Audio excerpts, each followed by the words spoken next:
Hello friends, welcome to exams friend. आप सबों का एग्ज़ाम्स फ्रेंड के इंग्लिश क्लासेस में स्वागत है। दोस्तों, आज के इस वीडियो में हम बात करेंगे class 8 lesson 9 English Shri Krishna eating house के सभी इम्पोर्टेंट्स ऑब्जेक्टिव्स के बारे में। साथ ही आपको बता दूं, इस वीडियो में जितने भी एमसीक्यू मिलेंगे वो आपके फाइनल एग्ज़ाम के लिए बहुत ही महत्वपूर्ण है।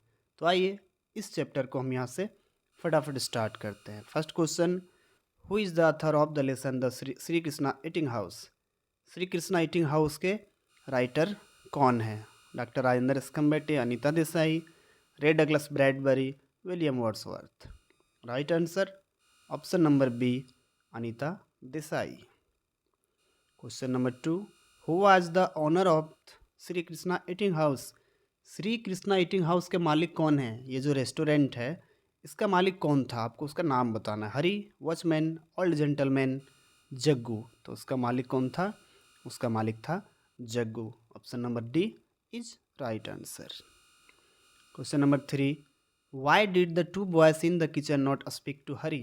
हरी से वो दोनों लड़के जो किचन में काम कर रहे थे क्यों नहीं बात करते? वजह क्या है? They were neither friendly nor inquisitive. ना वो दोस्त हैं और ना वो इनक्विजिटिव हैं। Option B, they didn't like Hari, वो हरी को पसंद नहीं करते। C, the shop owner had asked them not to speak, या फिर शॉप ओनर ने कहा था कि तुम लोग इससे बात मत करना।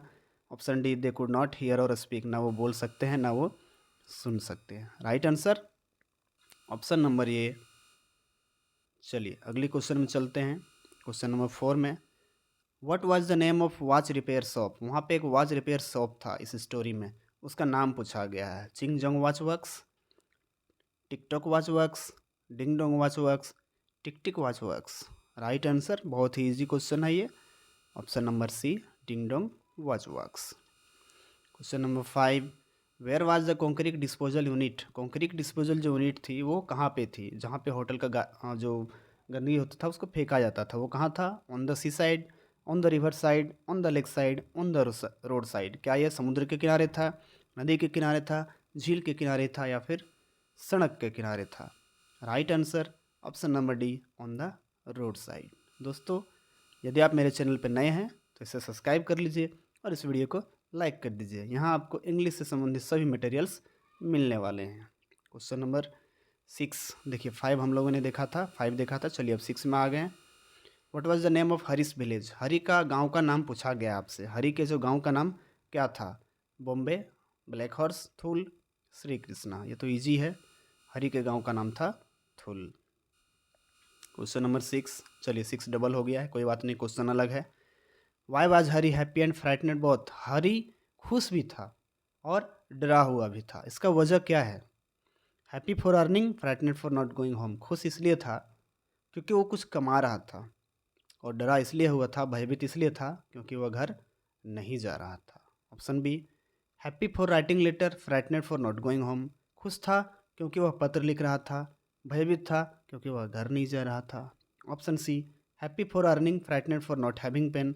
खुश था क्योंकि वह कमा रहा था और भयभीत था क्योंकि उसके पास पेन नहीं था, या फिर कोई नहीं। अरे राइट ऑप्शन तो ईजी है, ऑप्शन नंबर ये, happy for earning, frightened for not going home. Question number 7, in which restaurant did Hari start working. Hari किस रेस्टोरेंट में काम करना शुरू किया था? ये तो चैप्टर का ही नाम है, तो मुझे लगता है ये आपके लिए इजी है। उस रेस्टोरेंट का नाम क्या था? Shri Krishna eating house. Option number ये right answer. Question number 8, these people seemed to have no fixed working hours means. ऐसा लगता है कि इन लोग जो यहाँ पे काम करते थे इनका कोई फिक्स आवर्स नहीं था काम करने का। इसका मतलब क्या है? इसका मतलब है the people work for unlimited period, the people had fixed working hours, the people had to work for short period, या फिर नहीं। सबसे ऊपर में क्या कहता है, जो कि राइट आंसर है, और ऑप्शन नंबर ये राइट है। कहता है इसका मतलब है the people work for limited period, सीमित समय के लिए काम करते हैं लोग। The people have the people had fixed working hour, या फिर फिक्स किया हुआ है काम करने का समय, या और सी में था the people had to work to short period, लोगों को शॉर्ट पीरियड यानी कम समय के लिए काम करना है। Question number 9, I have no money to pay for all this food you are giving me. Hari कहता है उस रेस्टोरेंट के ऑनर से जब वो खाना मांगता है कि मेरे पास पैसे नहीं हैं, किसके लिए? जो आप खाना मुझे दे रहे हो, उसके लिए मेरे पास पैसे नहीं हैं। Will you let me work in your kitchen instead? क्या आप मुझे इसके बदले किचन में काम करने का आदेश देंगे, आज्ञा देंगे किचन में काम करने का? इसका मतलब क्या है? ये हरी ऐसा क्यों कहता है? क्योंकि हरी वॉज वेरी प्राउड। हरी को अपने आप को गर्व था, या कह सकते हैं घमंडी था। Hari did not like the food, भोजन पसंद नहीं आया। Option C, Hari did not want to take anything without paying, या फिर हरी बिना कुछ पे किए कुछ भी लेना नहीं चाहता था। बिल्कुल राइट आंसर यही होगा, ऑप्शन नंबर सी, हरी बिना पे किए कुछ नहीं लेना चाहता था। चलिए क्वेश्चन नंबर 10 में आ जाते हैं। Hari did not write his address on the letter because, Hari ने अपना एड्रेस लेटर पे नहीं लिखा, इसका क्या वजह है?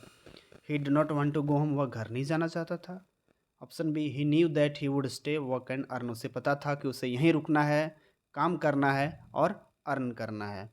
He did not want to be caught, या पकड़ा नहीं जाना चाहता था, या फिर कोई नहीं। Right answer option number B, he knew that he would stay work and earn. चलिए अब इसके पार्ट बी में आ जाते हैं हम लोग, 9 का B, tower of strength. Question number 1, what does lightning and thunder indicate? इस पोइम में लाइटनिंग और थंडर किसको इंडिकेट करते हैं, इंगित करते हैं? फेवरेबल सिचुएशन को, अनफेवरेबल सिचुएशन को, एक्साइटमेंट को, या फिर डिसअपॉइंटमेंट को? Right answer option number D, disappointment. Question number 2, what does faith mean? Faith का मतलब क्या है? इस 4 ऑप्शन में से फेथ का मतलब क्या है? Fear, power, confidence, weakness? Right answer option number C, confidence. Question number 3, message of the poem is, इस पोइम में क्या मैसेज दिया गया है? To fight against all wars and be successful, सभी चीज़ों से लड़ते हुए सक्सेसफुल, सफल होना है। गेट अपसेट एंड सरेंडर, या फिर अपसेट हो जाइए और सरेंडर कर दीजिए। Be idle and do nothing, बस शांत रहिए, कुछ करिए नहीं। Do not fight for survival, survival के लिए लड़िए नहीं। Right answer option number A, to fight against all odds and be successful. तो दोस्तों ये थे आपके इस पोइम के सभी MCQ। आपको ये वीडियो कैसे लगी हमें कमेंट में ज़रूर बताएं। मिलते हैं अगली वीडियो में, तब तक के लिए जय हिंद।